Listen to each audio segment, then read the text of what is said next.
Hello. I've been working on my boat today, doing a bit of maintenance, and on the way back I came past the bait dealer and I decided to get myself 2 packs of ragworm. Because tomorrow morning I'm going to go out early, very early, hopefully no one's around, and I'm going to walk to a little venue which is just down the road from me, and it's a road, and the road dries out, but either side of the road there's these rocks and weed, and it's a lovely little spot for bass. So tomorrow morning I'll be there. Quick thing about the road is that the tide comes in from one side, and obviously I fish that side straight away, and the way I see it is that the bass have got nowhere else to go apart from wait at the rocks until the tide comes over the road, and then they will join the tide coming from the other side of the island, and then they'll be everywhere, which makes it a lot more harder to catch. But while they're confined in that one area on the right hand side of the road, we should have a good day. So what I'll be using, I'll just take you through it very simply. Telescopic rod, about 8 foot, little Shakespeare, cheap reel, £20 braid, plastic zipper. I'd never use one of these zippers with a heavy weight, because I find they break and you lose your weight.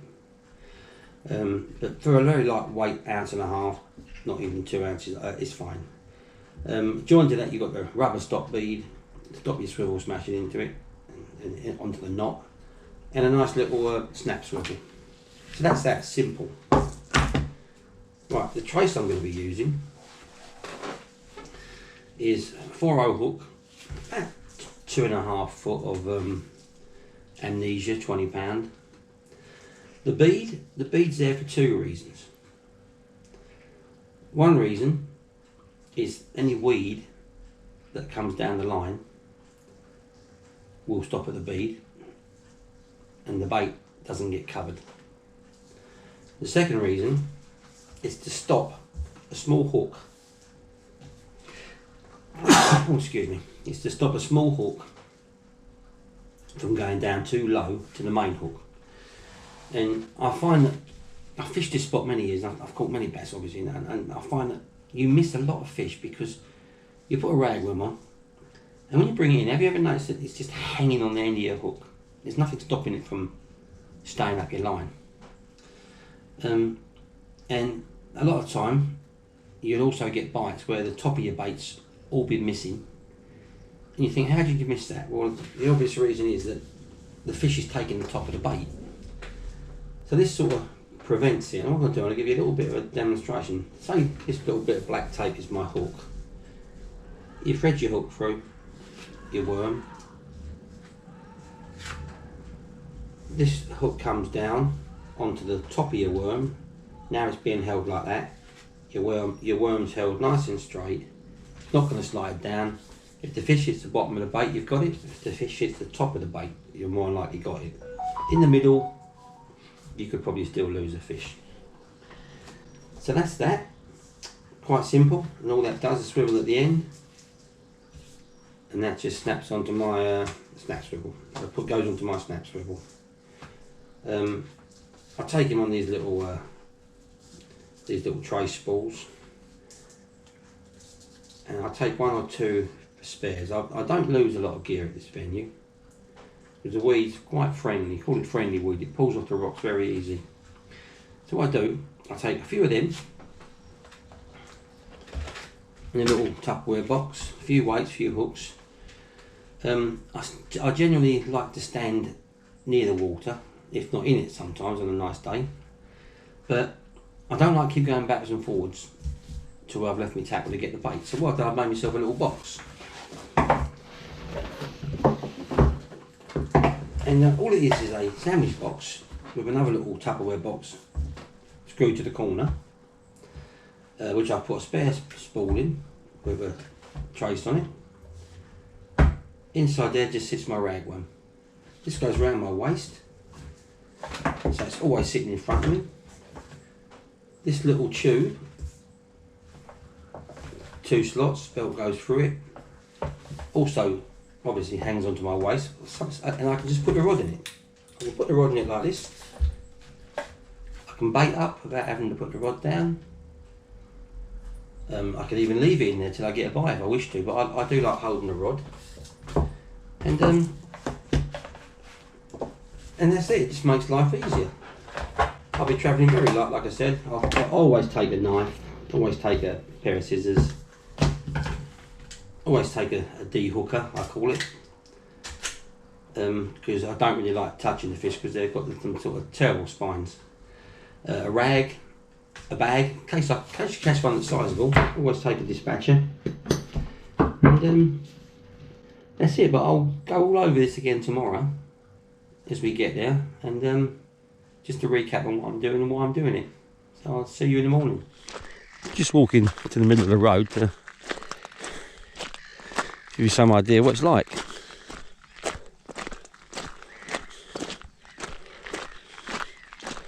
Obviously under these rocks I could probably find peeler crabs, but I don't touch the rocks because these rocks protect this road, and people use this road. People live on the island, so they're on and off. So if anybody fishes it, I wouldn't go moving the rocks around. They're better off where they are. As you can see these gullies, you can see the water coming in now. Fills up all the little gullies. Sometimes it's good to try and remember where the gullies are, because fish will follow them. For instance, this one here, it's not much of a gully, but fish will follow it. It's like a road. You can see the water's coming very slowly. So what would you say? I'd say about halfway along the road this is, so I can remember this. I'm tempting to walk right up to the point now, what you can see in the distance. I've always wanted to fish it, but it's a long walk, and if it is no good, I've wasted a long walk. So as you can see, it's filling up quite quick here. Look. So I'll see when I'm ready to go. Right. I'm going against my own rules here, but I'm just going to move a rock just to give you some idea what the bass are feeding on. See all the little crabs scamper off? Well, everything has to eat, and when the tide comes up, the crabs probably hunt around looking for particles of food, and as they do, the bass pick them up. I'll turn over one more. What one shall we pick? Just to give you an idea of how much food's here. Let's try that little one here. Yeah, look at that. Moving with crabs. There you go. Well, there's just a trickle of water coming behind me, as you can see. Not a lot, but that's enough. Bass don't mind rubbing their bellies on the mud, especially when it's nice and warm mud.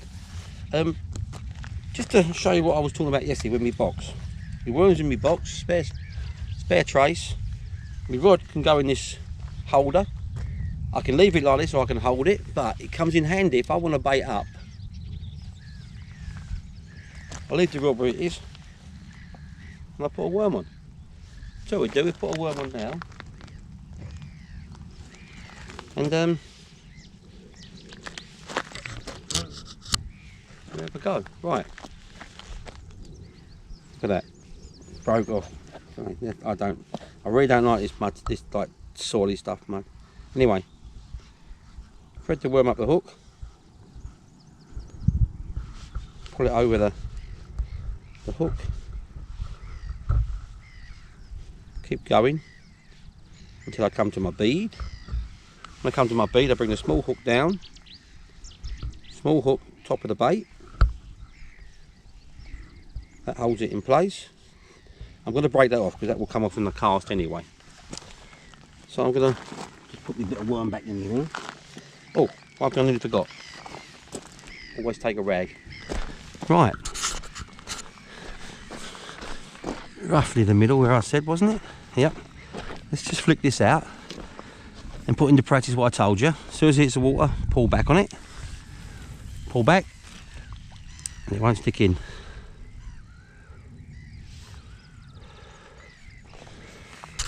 Hold your rod at the angle where you can get a strike. It's no good holding it like there. You've got no room to come onto the strike. Leave it a little bit forward.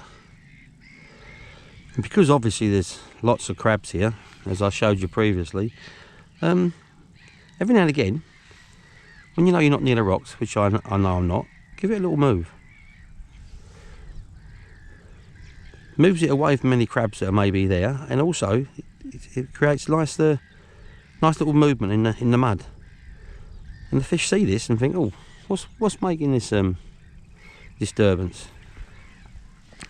The reason I mentioned the rag earlier is obviously to wipe your hands, because I don't know if you anglers out there have ever suffered from sore fingers when you've been using ragworm, around the nails especially. Well, it's because of the ragworm blood. It is like a toxin. It can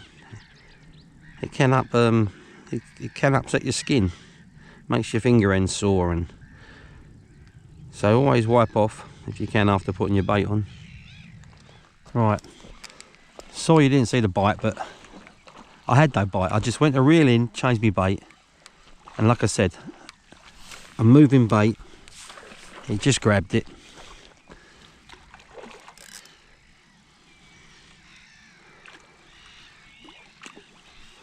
As you can see, the tide's almost going over the road now.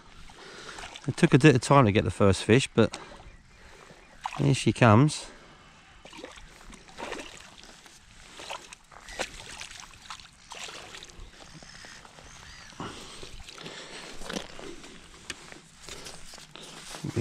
Rod in me rest, get me rag. There she is. There she is. Just to show you how easy it is to change the traces when you use a snap swivel. You unsnap it,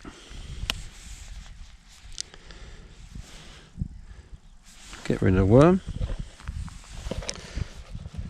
hang that on my tray, get my other trace out, one with the small spring hook.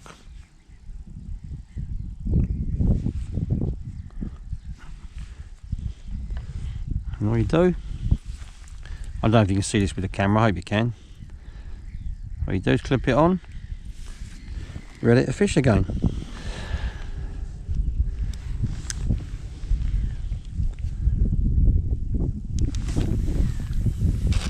Oh, not so far out this time. I can feel by the rod top now there's a little bit of tide flow, so I might retrieve it in, put it out at an angle and let the tide slowly drag the weight around, just like a moving bait method really. Going by those clouds, I think it's time to pack up before I get a drenching. I can feel it starting to spit now, so I think I'll call it a day on this one. I was only going to stay another half hour anyway, but I don't like looking at them clouds.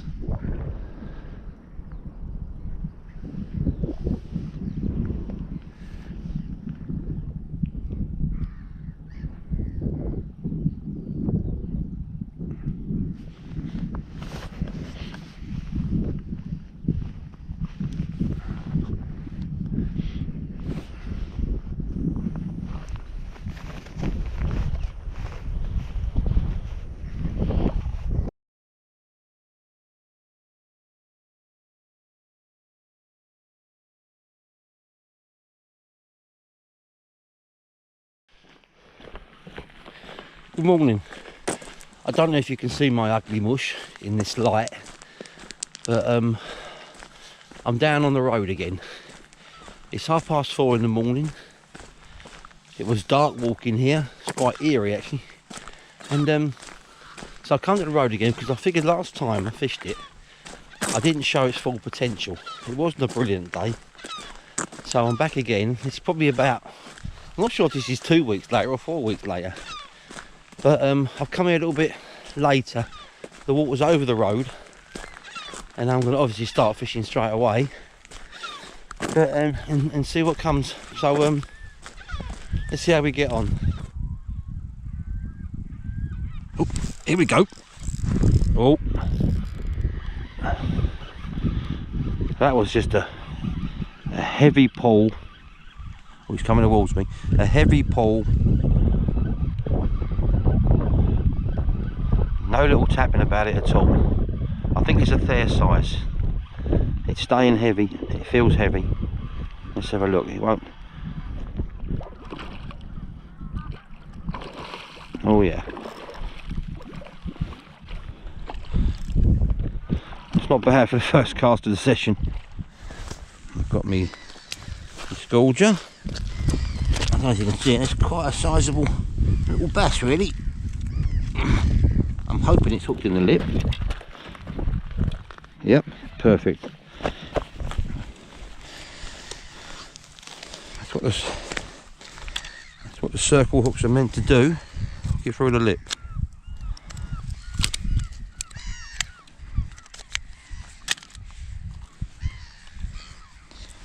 And there it is.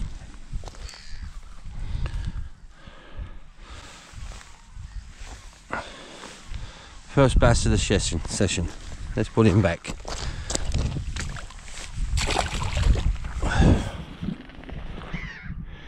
Just felt a little tap then. Oh, there. I don't know if that's a crab or. So what I'm going to do, I'm just going to move the bait away from it and just tempt it. Like that.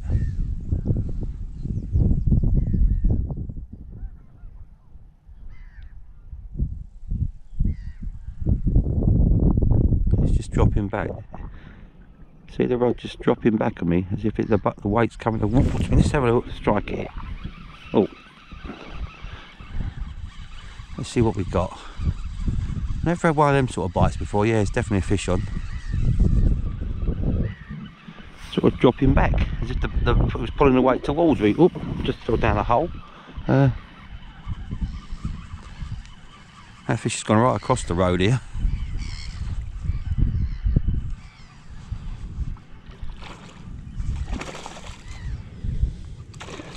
Whoa. It's really lovely little bass. Okay, I'll unhook it, pop it back in. They seem to, when you unhook them and you hold them, they seem to shrink. They look really big and they come in, but no, nice fish, but it's got to go back. Oh.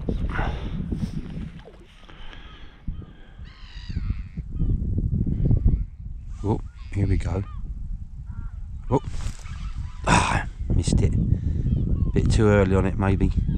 Oh, it's back. Oh, I think I've got him, have I? Or if I've got him, he's very little. It's those tiddlers I was telling you about, if I've got him. Yeah, I've got something on there. Not what I wanted, but it's a fish.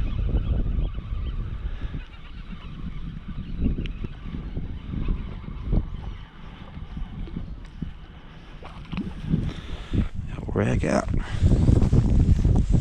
Put the rod in me rest, me belt rest, which I showed you in previous clips. And this circle looks definitely working. They're not swallowing it. Do you know what? I've got that bite immediately as he hit the water. I think I'll leave that bait on. Try again. Okay, we're in. Sorry you didn't see the bite, but I turned my camera off, I cast out, put the rod in my little hip rest that I've got here, my little tube that I keep the rod in, and picked my rag up to wipe my hands, and bang, off it went.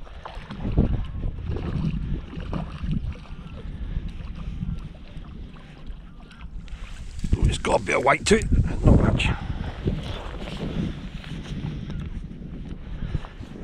Okay. Oh, brilliant. Lovely hook. Oh, actually it was a foul hook, actually, just for the side of its cheek.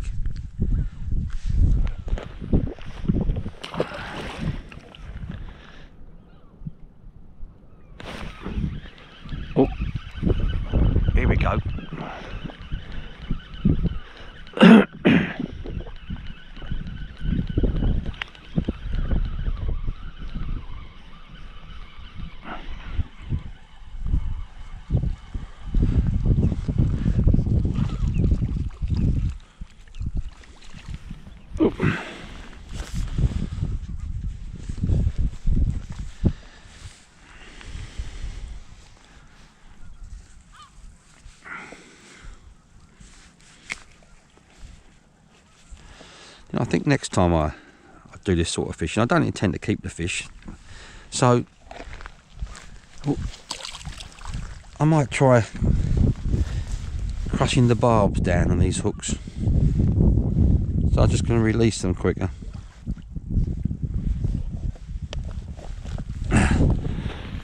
This is what I did earlier. I put it in me rest like this, wipe me hands, and boom, oh, it went. Oh, he done it again. Look, jeez, he's just done it again. Unbelievable.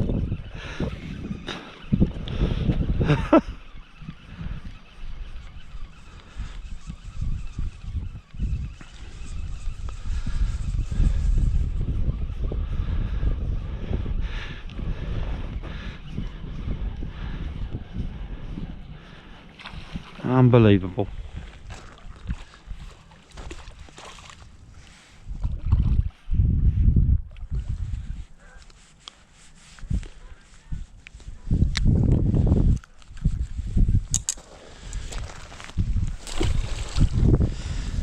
Well, that was strange, wasn't it? Showing you what happened, and it happened again. Oh.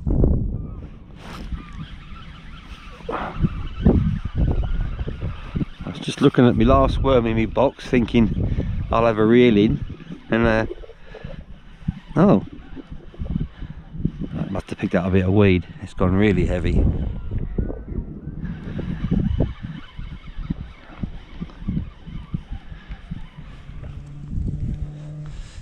Okay, that looks like the smallest one of the session.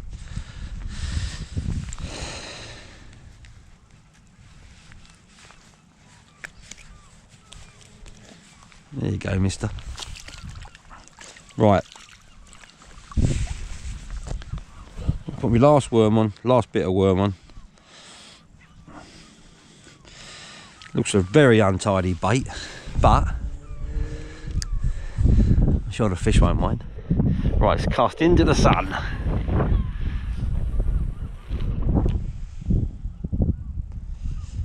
Oh, that's a better one. That was a nice solid knock. No little rattle. I wouldn't mind betting that wasn't the same fish that first took it.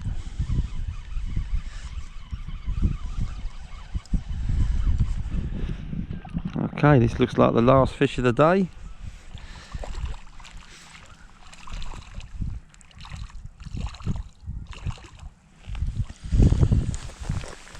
Oh. Right.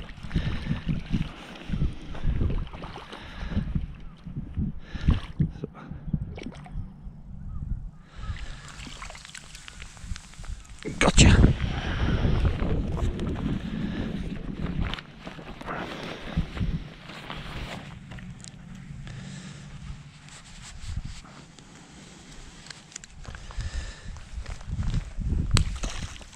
There you go.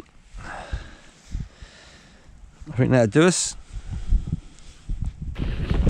Okay, that's the end of that morning session. I'm really glad that I did decide to get up early. I've been dancing when I first woke up. I looked at the clock, 3:30, 4:45. I thought high tide's up at 6:30, but I'm really glad I got up because I wanted to show you that it can be a very good mark. And today I've had about 9 fish. In the previous footage of about a few weeks ago, although I had a nice fish, I didn't do that well.